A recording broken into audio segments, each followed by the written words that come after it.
Hello दोस्तों, आप सभी को नमस्ते। मैं शिव शक्ति कुमार, हमारे यूट्यूब चैनल यात्राइस पर आप सभी का स्वागत है। तो अभी हमारा नया सीरीज़ शुरू कर रहे हैं, उसमें हम एडिटेरिया का जो करंट अफेयर है उसके सेट 1 से लेके आगे हम चर्चा करेंगे। और ये हमारे हमारे समक्ष जो है प्रथम सेट है। और इस सेट में हम करंट अफेयर को देखेंगे, जो भी महत्वपूर्ण करंट अफेयर होगा उसको देखेंगे, साथ में उससे जुड़े हुए एक्सप्लेनेशन को भी हम देखेंगे।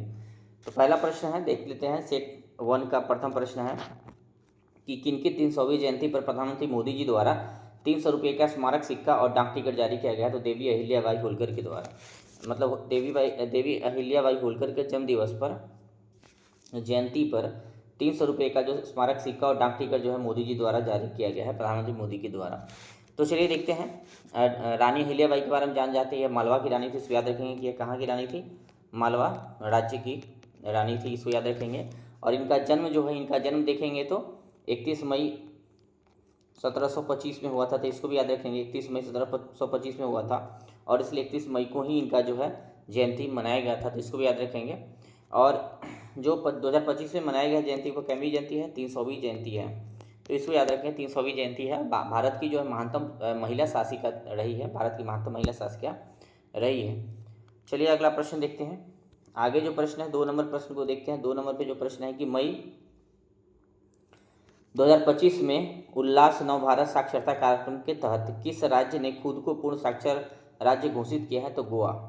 तो गोवा जो है उल्लास नव भारत साक्षरता कार्यक्रम के तहत खुद को पूर्ण साक्षर राज्य घोषित किया है। तो इसको याद रखेंगे, गोवा जो है पूर्ण साक्षर राज्य घोषित किया है।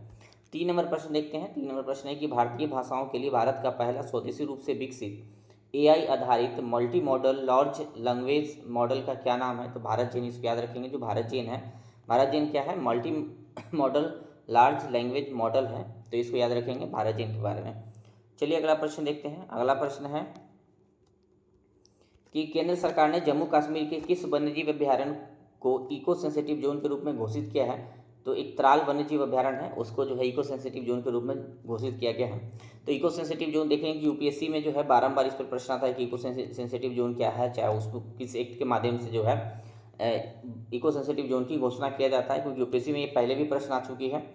तो यहाँ देखते हैं, आप देखेंगे कि जो इको सेंसिटिव जोन होता है उसकी स्थापना जो होती है वो पर्यावरण संरक्षण अधिनियम है, एक पर्यावरण संरक्षण अधिनियम 1986 का है, उसके तहत इको सेंसिटिव जोन बनाया जाता है।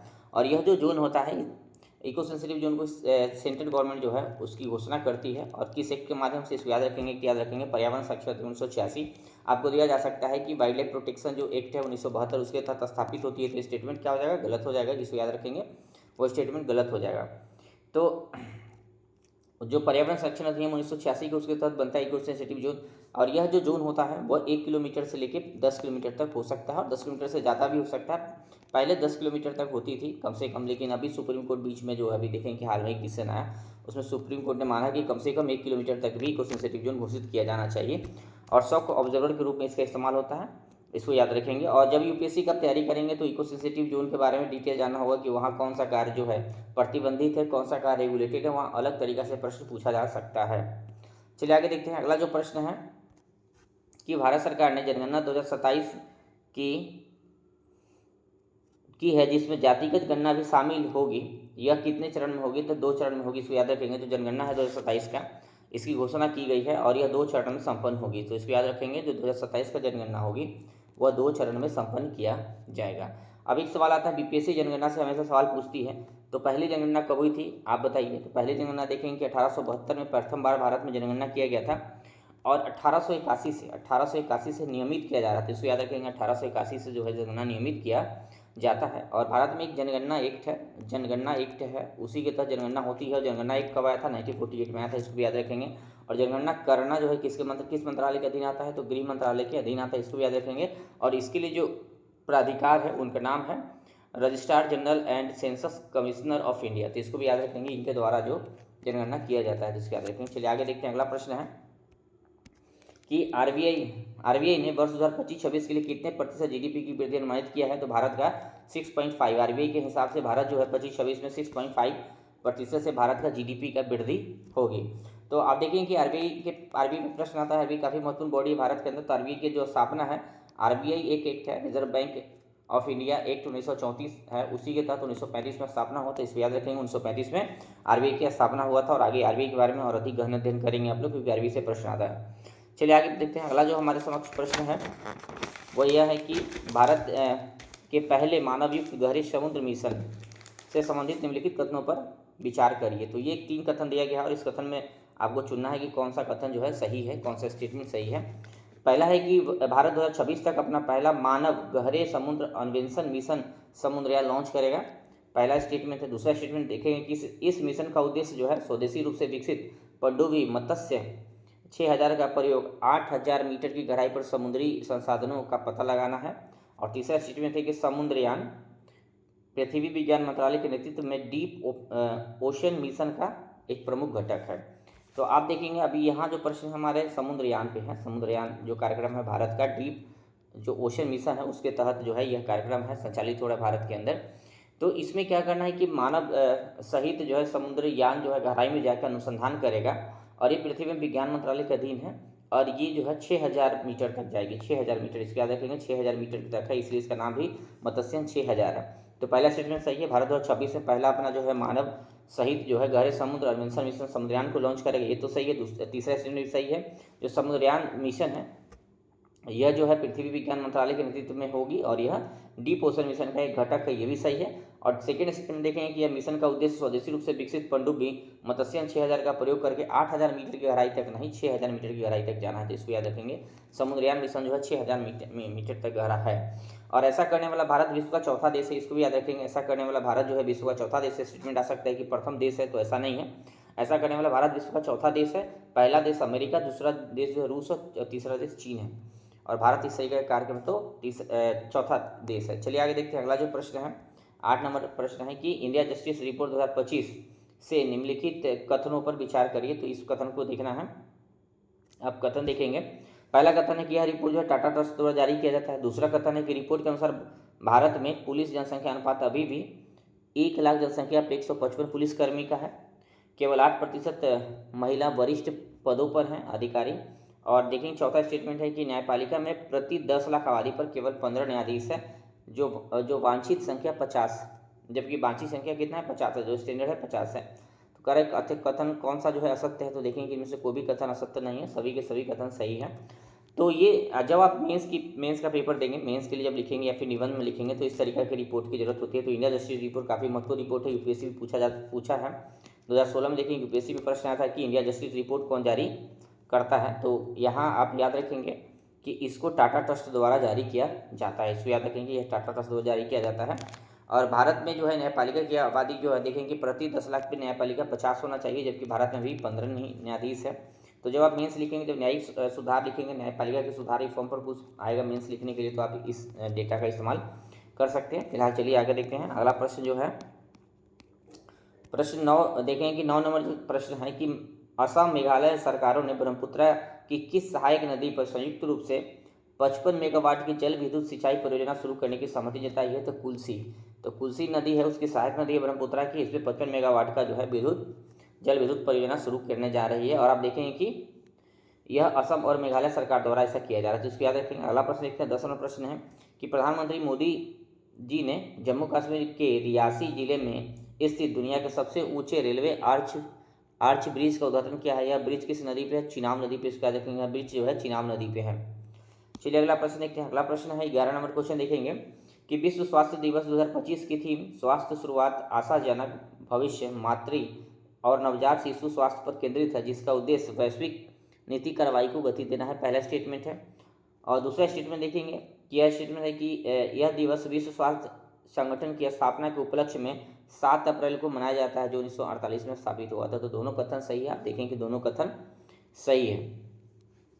चलिए आगे अगला प्रश्न देखते हैं। अगला प्रश्न है कि किस व्यक्ति ने गुजरात के मोढेरा में लगातार 20,000 बार सूर्य नमस्कार करके विश्व रिकॉर्ड बनाया है? तो संदीप आर्या जी हैं, ये कहाँ के हैं? हरियाणा के हैं। और इन्होंने क्या किया था कि गुजरात में जो मोढेरा सूर्य मंदिर है वहाँ 20,000 बार सूर्य नमस्कार किया था और ये विश्व रिकॉर्ड है। तो इसको याद रखेंगे, संदीप आर्य जी हैं जो 20,000 बार सूर्य नमस्कार किए थे मोढेरा में। आप देखें कि जो मोडेरा है वहाँ एक सूर्य मंदिर है। यूपीएससी इस पे सवाल पूछा है, 15 में भी पूछा, 16 में पूछा और 19 में पूछा, 3 बार पूछा है। तो जो भी सूर्य मंदिर है भारत के अंदर, आप उसको याद रखने का प्रयास करेंगे। यूपीएससी में इस तरीके का सवाल बराबर पूछा जाता है आर्ट्स एंड कल्चर में। अगला प्रश्न देखते हैं कि किस बैंक ने भारत के शहरी बुनियादी ढांचे को उन्नत करने के लिए 10 अरब डॉलर का निवेश करने की घोषणा की है। तो एशियाई विकास बैंक। एशियाई विकास बैंक द्वारा जो है भारत में शहरी बुनियादी ढांचे के विकास करने के लिए 10 अरब डॉलर की घोषणा की गई है। तो इस तरीके का सवाल यूपीएससी पूछता है। अब एशियन डेवलपमेंट बैंक के बारे में थोड़ा जान जाते हैं। जो इसकी स्थापना हुई है 19 दिसंबर 1966 में हुआ है। तो इसको याद रखेंगे, 19 दिसंबर 1966 को जो है इसकी स्थापना हुई थी। और इसका हेड क्वार्टर कहाँ है? तो मनीला में है। मनीला फिलीपींस में है, इसको भी याद रखेंगे। और इसके जो मेंबर हैं 68 देश हैं। ऐसा नहीं कि इसके सारे मेंबर जो है एशिया से ही हैं, एशिया के बाहर के भी कंट्री है। यूपीएससी में एक बार स्टेटमेंट आया था कि एशियन डेवलपमेंट बैंक का जितना भी मेंबर है वो एशिया के ही देश है, तो नहीं, ऐसा गलत है। अब देखिए कि सर्वाधिक जो शेयर धारक जो देश है वो है जापान एवं यूएसए। यूएसए और जापान का सर्वाधिक इसमें शेयर है इस बैंक में। और भारत का जो शेयर है, चौथे स्थान पे भारत है इस शेयर में। भारत का जो शेयर है इसमें 6.3% के साथ भारत चौथा सबसे बड़ा शेयर होल्डर है एशियन डेवलपमेंट बैंक के अंदर। तो चलिए आगे देखते हैं। अगला जो प्रश्न है 14 नंबर देखेंगे कि किस राज्य की दो अर्धभूमियों को अर्धभूमि खींचन और मीनार को आधिकारिक तौर पर रामसर स्थल घोषित किया गया? राजस्थान की जो खींचन और मीनार जो है आर्द्रभूमि है उसको रामसर स्थल घोषित किया गया है। तो जो रामसर संधि है, देखेंगे कि एक बार सीएपीएफ के पेपर में सीधा आता है कि रामसर संधि किससे जुड़ा हुआ है? तो आर्द्रभूमि के संरक्षण से जुड़ा हुआ है। इसको याद रखेंगे, यह आर्द्रभूमि के संरक्षण से जुड़ा हुआ है। और रामसर संधि जो है 1971 में रामसर शहर ईरान में संपन्न हुआ था, इसको भी याद रखेंगे। 1975 से यह संधि लागू है। और भारत में सर्वाधिक रामसर स्थल कहाँ है? तमिलनाडु में है, इसको भी याद रखेंगे। सर्वाधिक रामसर स्थल कहाँ है भारत में? तमिलनाडु में है, इसको याद रखेंगे। चलिए आगे देखते हैं। अगला प्रश्न है कि भारत का कौन सा शहर सबसे अधिक तेंदुओं की संख्या वाला महानगर तथा भारत की तेंदुआ की राजधानी है? तो बेंगलुरु है। बेंगलुरु में सर्वाधिक जो है भारत में किसी भी शहर में जितनी तेंदुआ है उससे सर्वाधिक तेंदुआ कहाँ है? बेंगलुरु में। तो इसको भी आप याद रखेंगे। अगला प्रश्न देखते हैं। अगला प्रश्न है कि भारत में पहली बार दुनिया की पहली एकीकृत पक्षी सूची आधिकारिक रूप से किसने जारी किए थे? एवी लिस्ट द्वारा ऐसा जारी किया गया है। तो एवी लिस्ट के द्वारा जो है पक्षियों की एक सूची जारी की गई है। तो इसको याद रखेंगे, इतिहास में पहली बार दुनिया की पहली एकीकृत पक्षी सूची जो है एवी लिस्ट द्वारा जारी किया गया है, संस्था का नाम है। अगला प्रश्न देखते हैं कि विश्व बैंक द्वारा जारी एक रिपोर्ट के अनुसार भारत में वर्ष 11 और 12 से गरीबी दर 27 से घटकर कितना हो गया है? तो 5.3 हो गया है। 5.3 जो है गरीबी दर हो गया। ये विश्व बैंक का एक रिपोर्ट है जिसमें माना गया है कि 11-12 में भारत की जो गरीबी प्रतिशत था 27.1% था, जो घट के कितना हो गया? 5.3% हो गया। तो इसको याद रखेंगे मेंस में। और साथ जो इंटरव्यू होगा उसमें भी आप फैक्ट के रूप में, डेटा के रूप में इसका इस्तेमाल कर सकते हैं। अगला प्रश्न देखते हैं कि भारतीय रिजर्व बैंक ने एनबीएफसी लाइसेंस प्राप्त करने वाली कौन सी कंपनी है? भारतीय रिजर्व बैंक से एनबीएफसी लाइसेंस प्राप्त करने वाली कौन सी कंपनी पहली भारतीय ई कॉमर्स कंपनी बनी है? तो फ्लिपकार्ट को आरबीआई जो है एनबीएफसी का भी लाइसेंस दिया है और यह पहली कंपनी बन गई है, ये जो ई कॉमर्स कंपनी है। तो याद रखेंगे फ्लिपकार्ट। अगला प्रश्न देखते हैं। अगला प्रश्न है कि किस राज्य सरकार ने पहली कक्षा से विद्यार्थियों के लिए बुनियादी सैन्य प्रशिक्षण शुरू करने की घोषणा की है? तो महाराष्ट्र जो है पहली कक्षा से ही बच्चों को सैन्य प्रशिक्षण देना शुरू करेगा। तो इसको याद रखेंगे, महाराष्ट्र सरकार। भारत ने ईरान में फंसे भारतीय छात्रों को वापस लाने के उद्देश्य से किस ऑपरेशन की शुरुआत की थी? तो ऑपरेशन सिंधु। इसको याद रखेंगे, भारत ने ऑपरेशन सिंधु चलाया है ईरान में फंसे भारतीय छात्रों को वापस लाने के लिए। तो इसको याद रखेंगे, ऑपरेशन सिंधु भारतीय छात्र जो ईरान में फंसे थे उसको लाने के लिए चलाया गया था। इसको याद रखेंगे। इस तरीके का सवाल आता है यूपीएससी में, बीपीएससी में भी। चलिए अगला देखते हैं प्रश्न कि किस राज्य के प्रसिद्ध भारतीय मादक पे फेनी को भौगोलिक संकेतक दिया गया था? गोवा का शराब है फेनी, उसको जीआई टैग प्राप्त हुआ है। तो थोड़ा जीआई टैग के बारे में देख लेते हैं। अब जीआई टैग के देखेंगे कि ये बौद्धिक संपदा अधिकार है। जीआई टैग क्या है? बौद्धिक संपदा अधिकार है। इसको देखेंगे। एक बार यूपीएससी पूछा कि जीआई टैग जो है किस संस्था से जुड़ा हुआ है? तो याद रखेंगे डब्ल्यूटीओ के अंतर्गत जो ट्रिप्स समझौता हुआ था उसी के तहत जीआई टैग दिया जाता है। इसको याद रखेंगे। और जीआई टैग जो है 10 साल पर इसका पुनर्निर्माण हो सकता है, इसका रिन्यू कराया जा सकता है 10 साल पर। और यह जो होता है सामूहिक अधिकार होता है, इसको भी याद रखेंगे। जीआई टैग जो है क्या है? सामूहिक अधिकार है, किसी व्यक्ति को प्राप्त नहीं होता, ये सामूहिक अधिकार है जीआई टैग, इसको भी याद रखा जाएगा। और भारत में जो जीआई टैग है, पहला जीआई टैग प्राप्त वस्तु क्या है? दार्जिलिंग का चाय है। भारत में दार्जिलिंग के चाय को प्रथम बार जीआई टैग प्राप्त हुआ था 2004-05 में। तो इसको भी याद रखेंगे। चलिए अगला प्रश्न देखते हैं। अगला प्रश्न है देखें कि 22 नंबर जो प्रश्न है कि भारत की राष्ट्रपति द्रौपदी मुर्मू की एडीसी नियुक्त होने वाली पहली महिला नौसैनिक अधिकारी कौन बनी है? तो लेफ्टिनेंट कमांडर यशस्वी सोलंकी जी है। तो भारतीय राष्ट्रपति जो है द्रौपदी मुर्मू जी है और उनका एडीसी जो है नियुक्त किन्हें किया गया है? पहली नौसेना की अधिकारी है, तो इनका नाम है यशस्वी सोलंकी, जिसको याद रखेंगे। अगला प्रश्न देखते हैं।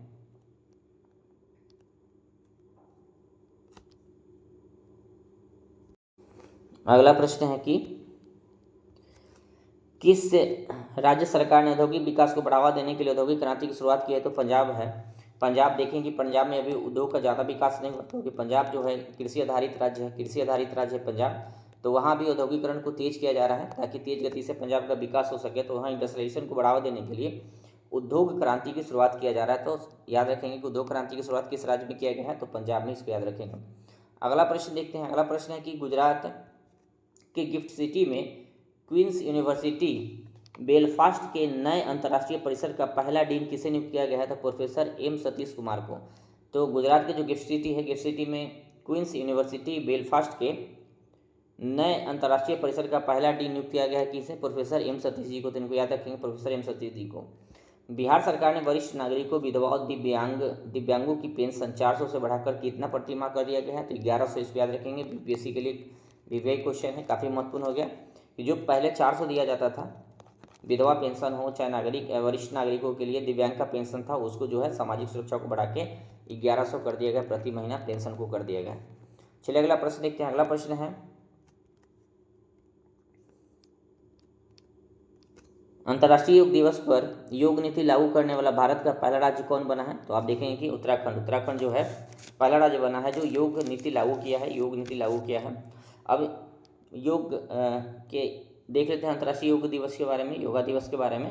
तो यह 21 जून को मनाया जाता है। 21 जून को योगा जो है योगा दिवस मनाया जाता है प्रत्येक साल। और पहली बार जो है 2015 में मनाया गया था, इसको याद रखेंगे। पहली बार योगा दिवस जो है कब मनाया गया था? 2015 में मनाया गया था। और 2025 का जो थीम था yoga for one earth and one health, yoga for one earth and one health, इसको याद रखेंगे। तो इस साल का थीम था क्या? Yoga for one earth and one health, इसको याद रखेंगे।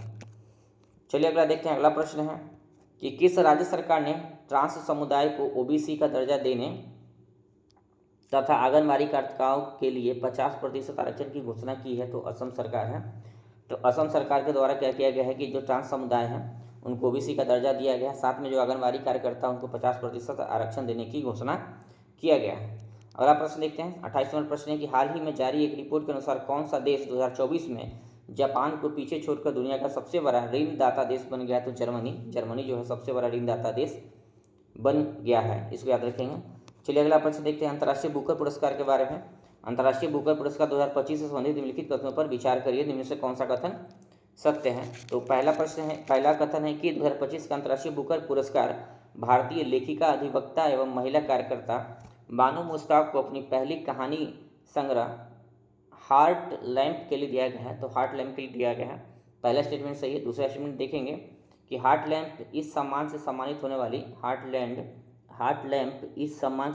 होने वाला पहला तमिल कहानी संग्रह है। यह 15 लघु कहानियों का संग्रह है जिसमें दक्षिण भारत के पितृसत्तात्मक समुदायों में महिलाओं एवं लड़कियों के दैनिक जीवन को दर्शाया गया है। तो देखेंगे कि यह कन्नड़ भाषा का है और 12 कहानियाँ इसमें शामिल है। तो देखेंगे कि यहाँ क्या है, ये कन्नड़ भाषा का है। तो सेकेंड स्टेटमेंट गलत हो जाता है क्योंकि तमिल कहानी नहीं, तमिल भाषा का नहीं, कन्नड़ भाषा का है। और 15 लघु कहानी नहीं, 12 लघु कहानी है। तो इसको भी याद रखेंगे, 12 लघु कहानी से बना हुआ है। चलिए अगला प्रश्न देखते हैं। अगला प्रश्न है कि यूनेस्को ने किस भारतीय शहर को क्रिएटिव सिटी का क्रिएटिव सिटी ऑफ यहाँ होगा गैस्ट्रोनॉमी से सम्मानित किया गया है? तो लखनऊ शहर है, लखनऊ शहर, इसको भी याद रखेंगे। चलिए आगे देखते हैं। अगला प्रश्न है कि कौन सी कंपनी माइक्रोसॉफ्ट को पीछे छोड़कर दुनिया की सबसे मूल्यवान कंपनी बन गई है? तो एनवीडिया कंपनी जो है दुनिया की सबसे मूल्यवान कंपनी बन गई है माइक्रोसॉफ्ट को पीछे छोड़ के।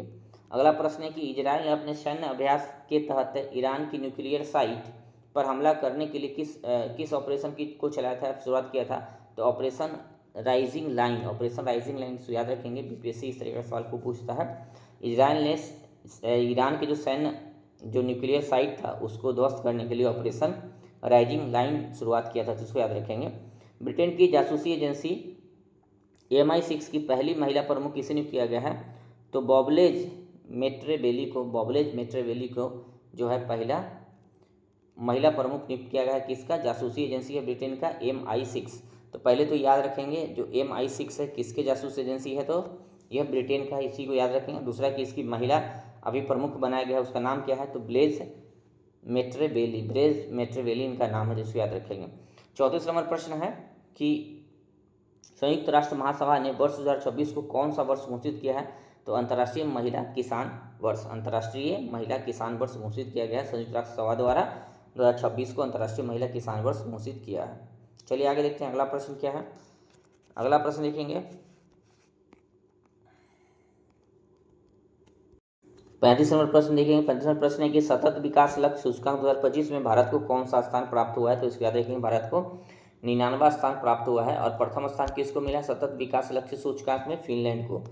फिनलैंड जो है प्रथम स्थान पे है, तो इसको भी याद रखेंगे, फिनलैंड प्रथम स्थान पे है, भारत जो है 99वां स्थान पे है। अगला प्रश्न देखते हैं, वैश्विक लैंगिक अंतराल सूचकांक 2025 में शीर्ष स्थान किसे प्राप्त हुआ? तो आइसलैंड को। अब देखेंगे कि जो वैश्विक लैंगिक सूचकांक जारी होता है, तो इसको तो याद रखना जरूरी है, क्योंकि आप इंटरव्यू देने जाएंगे या फिर मेंस भी लिखेंगे, निबंध भी लिखेंगे, तो इस तरीका का रिपोर्ट आप मेंस में लिखते हैं तो वैल्यू एडिशन होता है। तो वैश्विक लैंगिक अंतराल सूचकांक याद रखेंगे, यह जो है विश्व आर्थिक मंच द्वारा जारी होता है, वर्ल्ड इकोनॉमिक फोरम द्वारा जारी होता है। WEF जो है वर्ल्ड इकोनॉमिक फोरम, विश्व आर्थिक मंच द्वारा इसे जारी किया जाता है, इसको याद रखेंगे। और इसमें जो है भारत की जो रैंकिंग रही है 131 रही, इसको भी याद रखेंगे। जो भारत की जो रैंकिंग है कितना है? 131 है। पहले स्थान पे कौन है? आइसलैंड है, पहले स्थान पे आइसलैंड है, भारत की रैंकिंग 131 है। और इस रिपोर्ट में यह कहा गया है कि पूर्ण लैंगिक समानता प्राप्त करने के लिए अभी भी 123 वर्ष दुनिया को लगेंगे। तो दुनिया जिस गति से अभी काम कर रही है लैंगिक समानता की स्थापना के लिए, दुनिया की सरकार जिस तरीका से काम कर रही है, जिस गति से काम कर रही है, तो उससे 123 वर्ष लग जाएंगे लैंगिक समानता की स्थापना होने में दुनिया में। तो इसको भी याद रखेंगे। रिपोर्ट का काम है, तो जब भी आप इंटरव्यू के लिए तैयारी करें या फिर मेंस या फिर निबंध को लिखे, तो इस डाटा का इस्तेमाल कर सकते हैं वैल्यूएडिशन के लिए। चलिए आगे देखते हैं। अगला प्रश्न है कि भारत और किस देश के बीच उलान बटोर में नोमैडिक एलिफेंट 2025 के 17वें संस्करण का आयोजन किया गया है? तो मंगोलिया। तो मंगोलिया में जो है इसका आयोजन किया गया था, इसको याद रखेंगे कि जो नोमैडिक एलिफेंट जो अभ्यास है, ये पूछा जाता है कि नोमैडिक एलिफेंट जो अभ्यास है, सैन्य अभ्यास है, वो किसके बीच है? तो भारत और मंगोलिया के बीच है, इसको याद रखेंगे। नोमैडिक एलिफेंट जो सैन्य अभ्यास है किसके बीच है? कौन देश के? दो देश है, तो भारत और मंगोलिया है।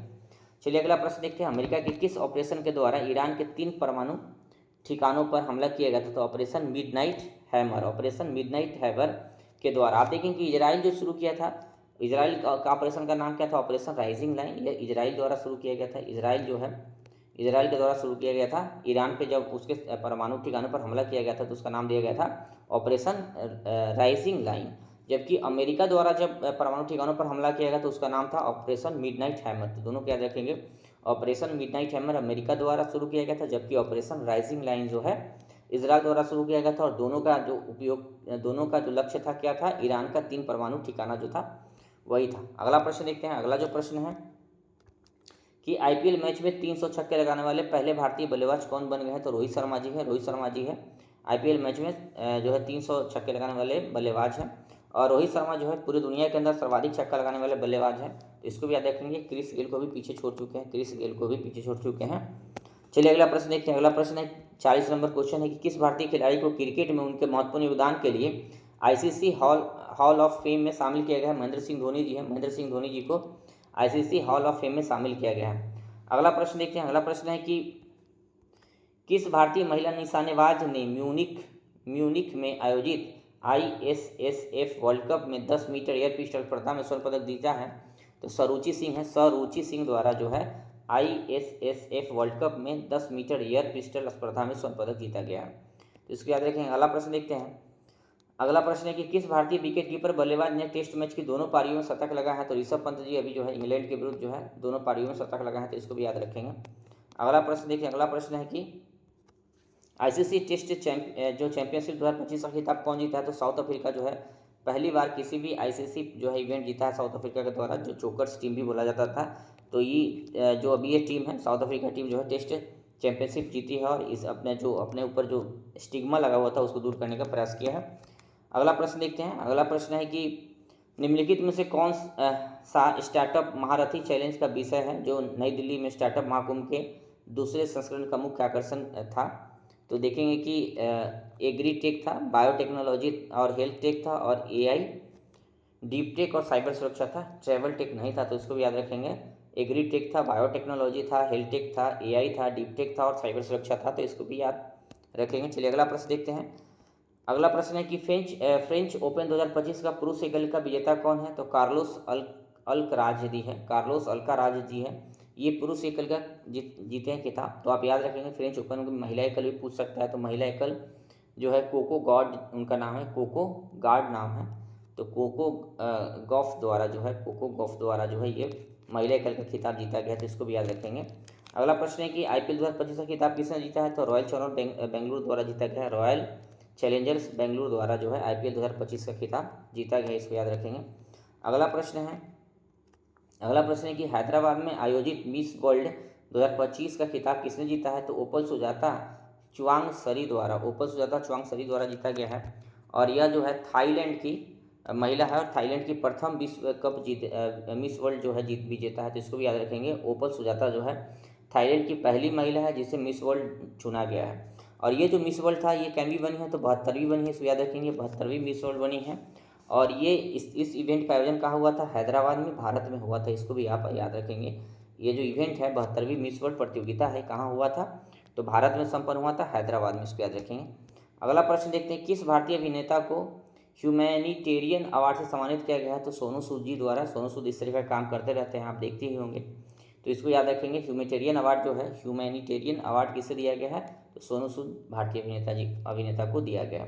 अगला प्रश्न देखते हैं। अगला प्रश्न है कि किस राज्य ने जल संकट की समस्या से निपटने के लिए वंदे गंगा जल संरक्षण अभियान की शुरुआत की है।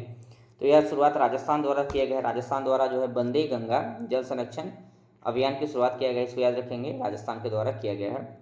अगला प्रश्न है और 50वां प्रश्न और अंतिम प्रश्न है कि भारतीय उद्योग परिसंघ का अध्यक्ष किसे नियुक्त किया गया है। तो राजीव मेमानी जी को भारतीय उद्योग परिसंघ का अध्यक्ष नियुक्त किया गया है। तो ये हमारा आज का वीडियो था और हम आप सभी के समक्ष जो है अगले सेट के साथ प्रतिदिन एक सेट के साथ आप सभी के साथ प्रस्तुत होंगे। और ये बीपीएससी के लिए हम समझते हैं कि काफ़ी महत्वपूर्ण है कि करंट अफेयर आप करें, क्योंकि बीपीएससी में देखेंगे कि 30 करंट अफेयर पूछा जाता है। बीपीएससी में प्रत्येक एग्जाम में 25 से 30 करंट अफेयर होता है। और मैं जब भी इसका पीटी पास किया हूँ, जब मैं करंट अफेयर में लगभग 95% सही किया था। बिना करंट अफेयर की तैयारी नहीं होती है, पीटी कम से कम आप पास नहीं करेंगे, तो करंट अफेयर के लिए अधिक से अधिक सेट लगाएं। तो चलिए, थैंक यू, धन्यवाद।